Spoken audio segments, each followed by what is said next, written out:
8 मार्च रोजी मोखाडा तालुक्यातील कुर्लोदपैकी वाणीचा पाडा येथे अखंड महाशिवरात्री निमित्ताने व माहीवारी पंढरपूर एक दिवसीय सांगता सोहळा मोठ्या उत्साहात संपन्न झाला। गेल्या 11 वर्षापासून हा कार्यक्रम होत आहे।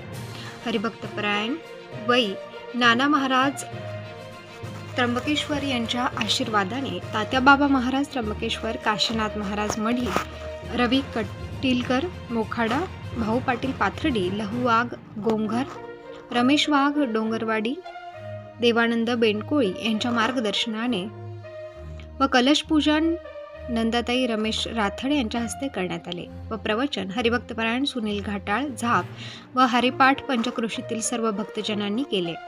रात्री हरिभक्तपरायण पूजाताई भोरे इगतपुरी यांनी सुसज्ज कीर्तन रूपी सेवा केली। या कार्यक्रमात संपूर्ण पंचक्रोशीतून भक्तजन या अखंड महाशिवरात्री निमित्ताने उपस्थित होते।